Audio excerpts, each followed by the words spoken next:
আমরা binary tree এর আরেকটা সমস্যা দেখব। এটা হচ্ছে সেম ট্রি, দুইটা বাইনারি ট্রি সেম কিনা সেটা বের করতে হবে। তো ডেসক্রিপশনে কি বলা আছে দেখি। Given the roots of two binary trees P and Q, write a function to check if they are same or not.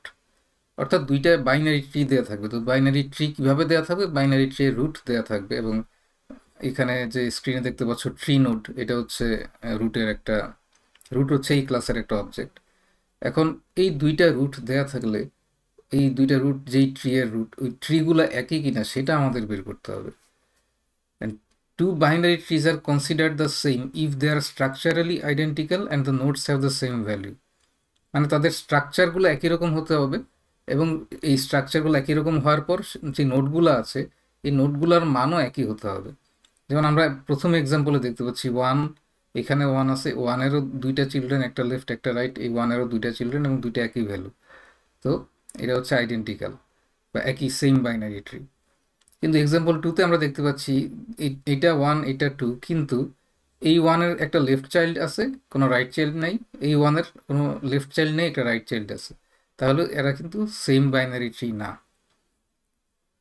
আবার এক্সাম্পল তিন দেখতে পাচ্ছি, এখানেও তিনটা, তাদের স্ট্রাকচারও আইডেন্টিক্যাল, এখানে এক এখানে এক, ঠিক আছে, কিন্তু এখানে একের রুটের যে লেফট চাইল্ড সেটা হচ্ছে দুই, এখানে যে রুটের লেফট চাইল্ড সেটা হচ্ছে এক, এবং এখানে যে রাইট চাইল্ড সেটা হচ্ছে এক, এখানে যে রাইট চাইল্ড সেটা হচ্ছে দুই। তাহলে ওরা ফলস, মানে ওরা একই মানে একই বাইনারি ট্রি না বা সেম ট্রি না। তাহলে আমাদের লজিকটা কি হবে? আমরা যদি বাইনারি ট্রি ট্রাভার্স করার সময় দেখি, প্রত্যেকটা ট্রাভার্স করার সময় যে দুইটা নোডের মান এক, তাই না? এই দুইটা নোডের মান তো এক হতে হবে, একই একই হতে হবে। মানে এখানে যে আমার ক্লাস থ্রি নোডের ভ্যালুটা আছে সেই ভ্যালুটা সেম হতে হবে। এবং তারপর কি হতে হবে? তারপর এই যে দুইটা নোড সেম, তাহলে এই নোডের যে লেফট সাইডের যে সাব ট্রিটা আছে এবং এই নোডের যে লেফট সাইডের সাব ট্রি আছে ওরা আইডেন্টিক্যাল হতে হবে। আবার যে দুইটা নোড তাদের যে রাইট সাইডের সাব ট্রি আছে ওরাও আইডেন্টিক্যাল হতে হবে। তাহলে এই দুইটা নোডের ভ্যালু যদি সেম হয়, তার লেফট সাইডের সাব ট্রি যদি আইডেন্টিক্যাল হয় এবং তার রাইট সাইডের সাব ট্রিও যদি আইডেন্টিক্যাল হয়, তাহলে পুরো বাইনারি ট্রি একটা আরেকটা আইডেন্টিক্যাল বা সমান। তাহলে চলো এটা আমরা কোড করে ফেলি, এবং কোড করতে আমাদের 2 মিনিটের বেশি সময় লাগবে না। তাহলে আমরা কি করব, এখানে দেখব যে ইফ, মানে পি এবং কিউ দেওয়া আছে, ইজ সেম ট্রি হচ্ছে আমাদের function. if p dot value is not equal to q dot value, p এবং q যদি ভ্যালু সমান না হয় তাহলে আমরা কি কি বলতে পারি? এখানে আমরা এখানে বলতে পারি রিটার্ন ফলস, যে ওরা আইডেন্টিক্যাল না। তার আগে আরেকটা কাজ করতে হবে আমাদের, পি যদি পি কিউ নান কিনা, if P is null and Q is null, দুইটাই যদি নান হয় রিটার্ন ট্রু, তারা identical. if p is none and or q is none, যে কোনো একটা যদি নান হয় তাহলে রিটার্ন ফলস, আর নইলে তাদের ভ্যালু যদি সমান না হয় তখন রিটার্ন ফলস। আর যদি সমান হয় তাহলে আমরা দেখতে হবে যে return self dot is same tree p dot left এবং q dot left and self dot is same tree p dot right q dot right।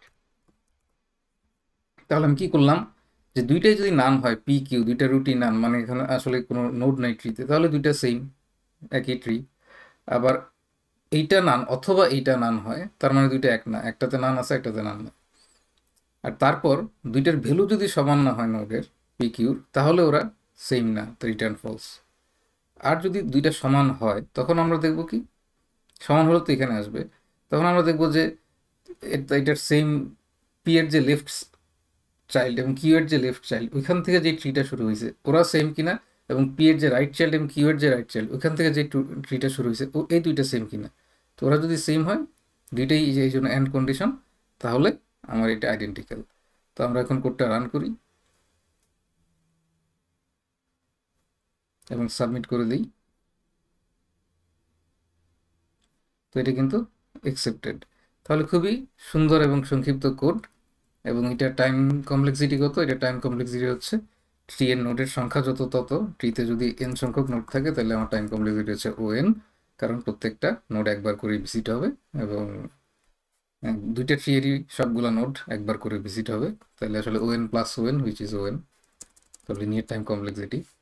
তো এটার মজার ব্যাপার হচ্ছে প্রথম প্রথম একটু প্রবলেমটা দেখে একটু কঠিন মনে হলে এটার ইমপ্লিমেন্টেশনটা খুবই সহজ যদি রিকার্সিভ আইডিয়াটা আমার মাথায় থাকে বা রিকার্সন যদি বোঝো।